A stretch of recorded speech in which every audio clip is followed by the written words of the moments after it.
দিয়ে কাতলা মাছের ঝোল বানাবো, তাই জন্য কাতলা মাছগুলো খুব ভালো করে ধুয়ে নিয়েছি। এবার এখানে লবণ আর হলুদ মাখিয়ে নেব।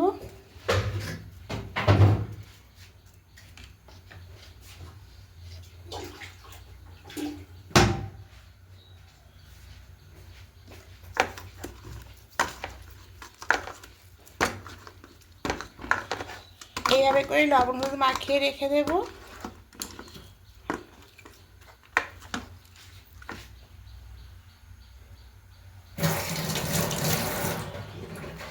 এদিকে কড়াই বসিয়েছি, কড়াই বেশ কিছুটা সরষের তেল দেব।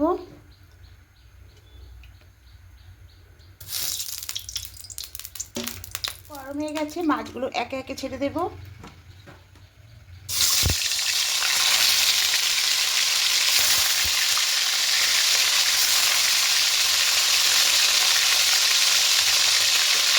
এবার মাছের ওপাশটা উল্টে দেবো।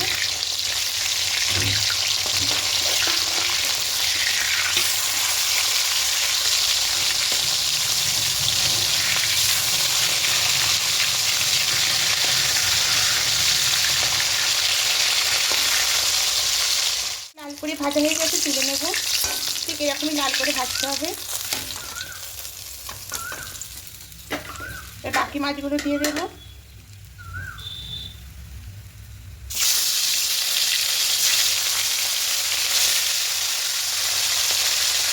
এইগুলোকে লাল করে ভেজে তুলে নেব। লাল করে ভাজা হয়ে গেছে, তুলে নেব। ঠিক এরকম করে লাল করে মাছগুলো ভাজতে হবে।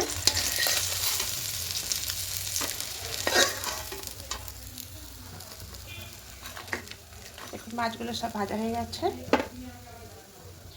এবার এই তেলের মধ্যেই দেব পেঁয়াজ কুচি আর টমেটো কুচি একসঙ্গে দিয়ে দেব।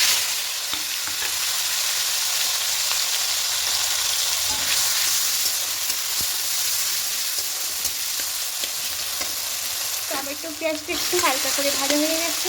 এবার এখানে কেটে রাখা আলুগুলো দিয়ে দেবো।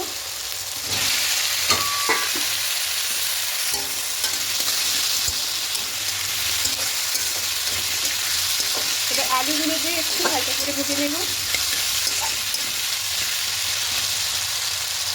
আলুগুলো দিয়ে হালকা করে ভাজা হয়ে গেছে। এবার এখানে আদা রসুনের পেস্টটা দেবো আর গুঁড়ো মশলাগুলো অ্যাড করবো। ধনিয়া গুঁড়ো, জিরে গুঁড়ো, হলুদ গুঁড়ো আর লঙ্কার গুঁড়ো। পরিমাণ মতো লবণটা অ্যাড করবো। এবার খুব ভালো করে 2-3 মিনিট মশলাটাকে একটু কষিয়ে নেব। বাটির মধ্যে আদা রসুনের পেস্টে বাটির মধ্যে জল দিয়ে সামান্য একটু জল দেব।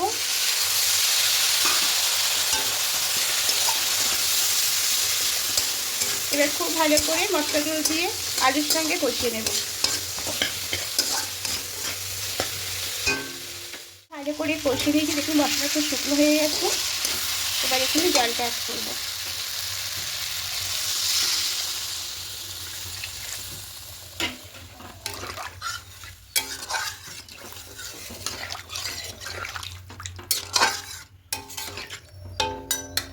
এবার এখানে ধনিয়া পাতা কুচি দিয়ে দেবো।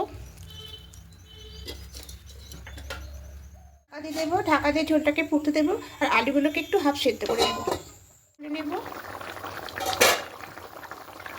ঝোলটা ফুটতে শুরু করে দিয়েছি, দেখে নেব। হ্যাঁ, আলুটা হাফ সেদ্ধ হয়ে গেছে।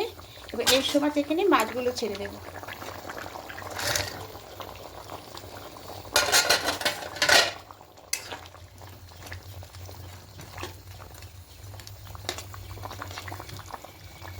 একটু মাছগুলো পাঁচটা উল্টে নেব।